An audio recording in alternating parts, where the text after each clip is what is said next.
was because I knew nothing when I got started. Right, I mean, you have to remember, I was 19 years old when I started Facebook, right? So, I mean, probably like the same age or younger than most of you guys. I think you would be young for this audience, actually. And I knew nothing about business at all, right? And I didn't even think that I was starting a company. I actually remember when I first came out here for the summer with Dustin because we wanted to learn from Silicon Valley companies. I remember driving up the 101 and seeing all these great companies and thinking to myself, oh wow, these are such amazing companies. Maybe one day I'll start a company. And I'd already started Facebook, right? And it like hadn't occurred to me that that was actually, so. How did you learn? How did you learn? Well, just from a lot of the people around me. But there's so many mistakes that just come from not. I mean, like I really knew so little at the time. I spent a bunch of time analyzing and reflecting on why it was that we were even able to do it, because all reasons suggest that we shouldn't have been able to do it, right? Because all these other companies had way more engineering power and servers and time and money and all this stuff.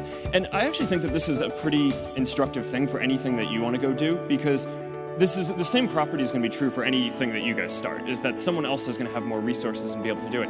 The reason why I think we actually ended up being the ones doing it is because we just cared way more about it than everyone else. We always thought that it was this really important thing and really just like felt in our gut and our heart that we wanted to do it. And early on there were always these skeptics saying that, oh, this can't be a business. We didn't actually care that much about it being a business early on.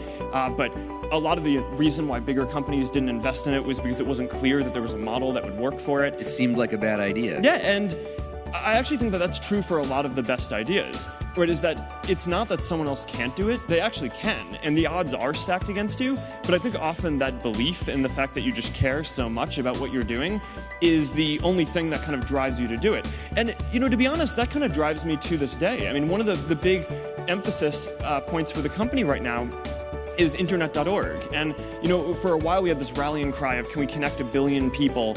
And when we started talking about that, we thought that was crazy, right? It was way bigger than any service in the world that had been built, and it was 10 digits long, right? It's like it felt crazy. We'd never get to that. But then the thing is, as we started to actually get closer to that, we took a step back and we're like, all right, well, our mission isn't actually to get 1 in 7 people in the world to be connected. It's we want to connect everyone. So it's a big issue that only around 1/3 of the people in the world have access to the internet, and that's something that we think that we can do something about. So many things go wrong when you're starting a company, and often I think people ask, what mistakes should you avoid making? And my answer to that question is don't even bother trying to avoid mistakes, because you're going to make tons of mistakes, right? And the important thing is actually learning quickly from whatever mistakes you make and not giving up.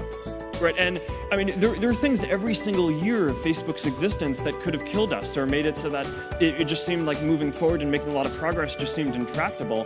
But you just kind of bounce back and you learn, and nothing is impossible. You just have to kind of keep running through the walls.